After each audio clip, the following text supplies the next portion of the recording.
성도 여러분 반갑습니다. 오늘도 우리 주님과 함께하는 복된 하루 되신 줄로 믿습니다. 아직도 제 목소리가 좀 돌아오지 않아서 여러분 많이 불편 끼쳐드려서 죄송합니다. 오늘 우리가 함께 은혜를 나눌 본문 말씀 신약성경 히브리서 7장 11절부터 17절까지에 있는 말씀입니다.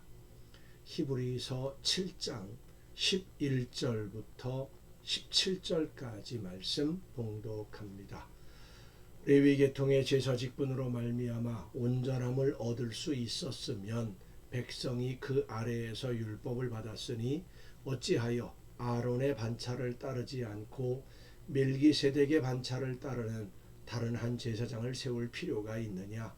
제사 직분이 바꾸어졌은즉 율법도 반드시 바꾸어지리니 이것은 한 사람도 제단 일을 받들지 않는 다른 지파에 속한 자를 가리켜 말한 것이라.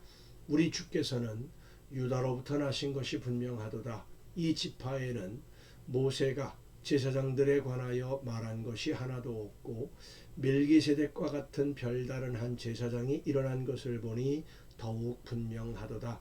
그는 육신에 속한 한 계명의 법을 따르지 아니하고 오직 불멸의 생명의 능력을 따라 되었으니 증언하기를 내가 영원히 멜기세덱의 반차를 따르는 제사장이라 하였도다.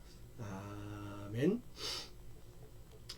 이 히브리서는 믿음이 무엇인가에 대한 설명을 하는 내용인데, 히브리서에서 말하는 믿음은 하나님과의 약속을 인정하고 그 약속이 내 것이다, 내가 한 약속이다 라고 받아들여서 내가 약속의 당사자가 되는 그것을 믿음이라고 표현을 합니다. 하나님의 약속, 그리고 하나님과의 한 약속이 바로 내가 한 약속이다. 그래서 하나님과의 약속이 날마다 내 삶에서 갱신되어지고 새로워지는 그것이 바로 믿음이지요.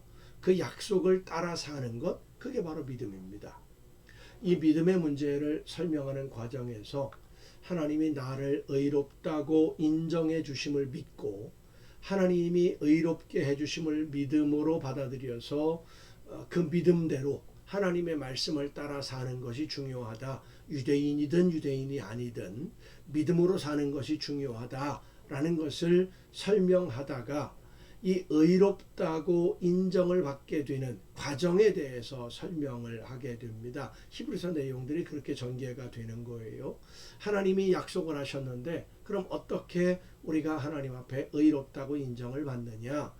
우리가 의롭다고 인정을 받게 되는 것은 예수 그리스도의 대속 제물이 되심이 중요한 다리 역할을 하고 있다.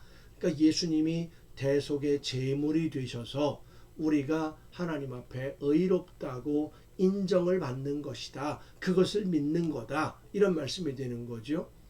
그래서 예수님의 대속 제물이 되심을 설명하기 위해서 예수님의 대제사장 되심을 설명하는 것이고, 예수님의 대제사장 되심을 설명하다가 멜기세덱과 예수님을 비교하며 설명하게 되는 겁니다.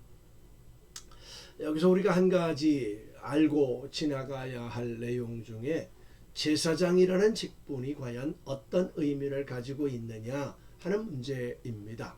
제사장은 어떤 사람이고 어떤 직분을, 어떤 일을, 어떤 사명을 감당하는 사람이냐, 하나님과 사람 사이에서 어떤 역할을 해야 될 책임이 있느냐 하는 것을 우리가 좀 미리 알고 지나갈 필요가 있습니다. 제사장에 관한 내용이죠. 그래서 본문을 보면 제사장이라는 의미를 깊이 있게 다루고 설명을 합니다. 일반적으로 제사장은 어떤 신을 유대인들 뿐만 아니라 다른 고대 사회에서도 제사장들이 많이 있었으니까요. 그 신을 따르는 사람들 중에서 어떤 자격 조건을 갖춘 사람을 제사장으로 세웠습니다. 그리고 제사장은 사람들이 신에게 드리기 위해서 가지고 온 제물을 신에게 드리고, 제물을 드리는 사람이 원하는 소원을 신에게 대신 말하고, 그러니까 하나님 신과 사람 사이에서 역할을 해주는 그것이 바로 제사장인 거죠. 신이 그 제물을 받고 제물을 드린 사람에게 주는 응답, 고대 사회에서는 신탁이라고 보통 표현을 했는데 신의 대답을 듣고 사람들에게 신의 명령을 전하는 그런 역할을 하는 사람들이 바로 제사장입니다.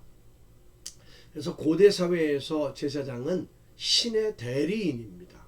그리고 사람들이 신을 만날 수 있는 유일한 통로였습니다. 그런데 하나님은 사람들이 선택한 제사장을 통해서 하나님을 믿는 사람들이 이 사람을 제사장으로 하겠습니다 해서 그 사람을 제사장으로 인정하고 제물을 받고 응답을 주신 것이 아니라 하나님이 선택한 사람을 제사장으로 세웠어요. 그리고 그를 통해서만 제물을 받으신 겁니다. 중요한 것은 하나님이 제사장으로 선택한 사람이라고 할지라도 하나님이 세우신 법을 지켜야 한다는 것입니다.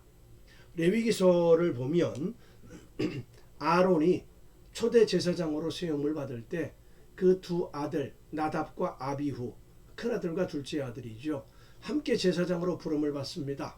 그래서 제사장으로 일하기 위해서 제물을 드리고 제사장의 직무를 시작을 하는데 나답과 아비후가 하나님이 명령하신, 하나님이 정하신 불이 아닌 다른 불로 제단에 제물을 올리고, 그리고 거기에 불을, 그 하나님이 정하신 불이 아닌 다른 불로 제물을 불태우다가 하나님의 제단에서 불이 나와서 나답과 아비후가 그 자리에서 죽습니다.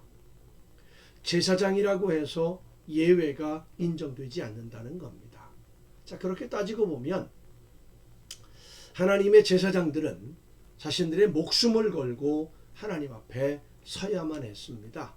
백성들이야 하나님이 두려우면 하나님 앞에 오지 않으면 되지만 제사장들은 순서가 되면 무조건 제물을 드리기 위해서 제단 앞에 서야 되기 때문에 만약 자기도 모르는 사이에 부정한 일에 연루가 되어서 부정해졌다는 것을 모르고 제단에 서면 제일 먼저 제사장이 죽는 겁니다. 하나님의 진노하심으로.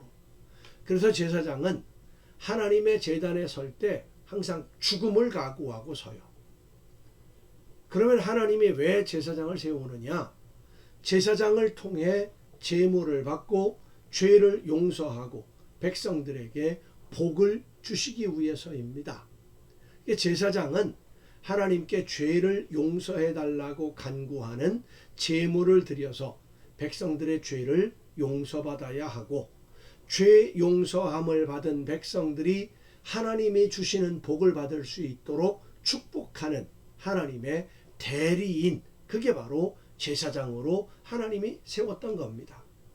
하나님의 결정에 의해서 아론의 후손이 아니고는 누구도 제사장의 자리에 서지 못합니다. 사울 왕이 전쟁을 앞두고 사무엘을 기다리다가 자기가 스스로, 사무엘이 늦게 오니까 전쟁에 나가기 위해서 스스로 제물을 드린 일로 인해서 사무엘에게 책망을 듣습니다.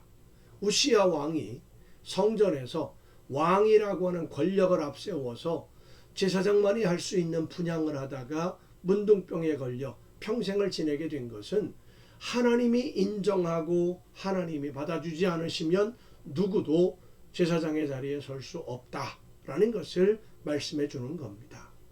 이 제사장, 사람과 하나님 사이에 다리 역할을 하는 것이 바로 제사장인데, 왜 멜기세덱이 제사장인지, 그리고 예수님이 왜 어떻게 해서 제사장이 되는 것인지에 관한 내용을 내일 좀 더 살펴보고 예수님에 관한, 예수님의 제물이 되신 문제에 관한 문제도 함께 살펴보려고 합니다. 기도하시겠습니다.